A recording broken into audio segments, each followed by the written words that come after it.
Sementara Menteri Perdagangan membantah kalau beras premium sulit ditemukan alias langka di toko retail. Nah, untuk membuktikannya berikut penelusurannya ke sejumlah minimarket sampai pasar tradisional.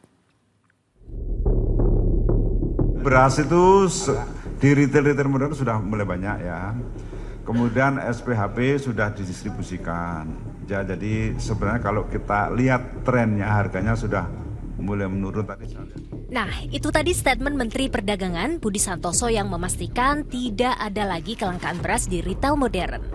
Saya jadi penasaran, gimana ya stoknya di pasaran? Yuk kita cek.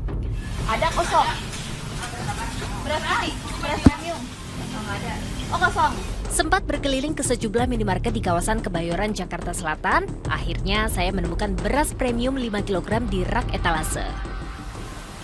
Nah, ternyata ya hari ini tuh di retail modern sudah mulai masuk satu merek beras premium dengan ukuran 5 kilo. Tapi masuknya ini ternyata mereka dibatasin loh, karena tadi malam mereka hanya baru mendapatkan kiriman 2 karung saja yang berisikan 10 pak ukuran 5 kilo ini. Dan untuk harganya pun saat ini masih di harga 74.500 atau 75.000. Tapi masih belum ada terlihat ya merek beras premium lainnya yang biasanya berjejer di retail modern. Ya, untuk harganya saat ini masih tergolong normal, alias tidak ada kenaikan.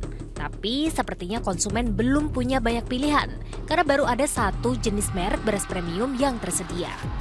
Lanjut perjalanan saya mengecek beras premium di toko kelontong. Kalau di bagian depan sih nggak ada yang dipajang. Daripada menebak-nebak, kita tanya langsung ke penjualnya. Mau tanya dong harga beras yang literan sekarang dari berapa sampai berapa? 12 sampai 14. 14. Itu premium atau yang biasa? Yang biasa. Ya, yang 14 itu yang Petro, terus yang 12 itu Zamzah. Tapi ada jual beras premium juga nggak di sini? Nggak ada deh. Nggak ada. Iya. Sampai ke pasar tradisional pun, beras SPHP seperti yang dikatakan Mendak belum terpantau ada stoknya.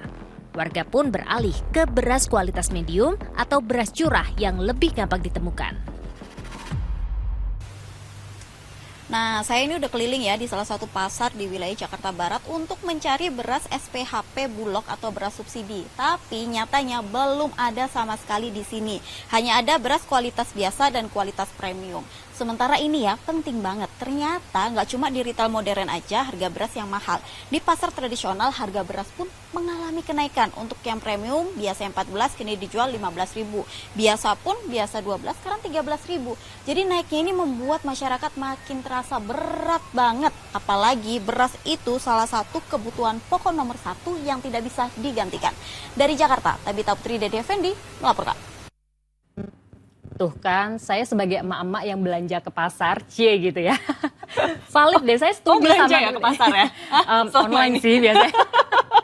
Tapi maksudnya valid gitu yang dikatakan oleh Tabita tadi ya, bahwa memang ada sebenarnya beras premiumnya, tapi stoknya tuh dikit gitu, nggak semua toko tuh ada gitu, Risha. Tapi kalau aku justru pengalamannya pas di awal pekan kemarin, aku tuh cari beras juga di supermarket Emang dekat iya kamu rumah. cari beras? Oh iya dong, kan kita sehari makan nasi, ya kan? Gitu. Jadi kita butuh tuh stok beras ya kan. Jadi saya cari tuh ke supermarket dekat rumah. Ketemu nggak? Nggak ketemu. Tapi kalau misalnya ke pasar tradisional sempat ada sih, hari kita ke pasar tradisional atau enggak akhirnya beli online ya kan. Cuman kayaknya emang setidaknya tolong ya pemerintah kita biar lebih mudah kan ya mencari beras, lebih enak kan cari yang ke tempat terdekat dulu ya. Kebetulan yang dekat rumah itu adalah memang toko retail gitu. Jadi ya semoga memang masalah beras langka ini atau stok yang menipis ini bisa segera teratasi ya. Biar kita kalau kelaparan ya. beli beras nggak susah gitu ya nggak sih? Curhat ya Anda yang nggak bisa hidup Jadi panjang. tanpa beras.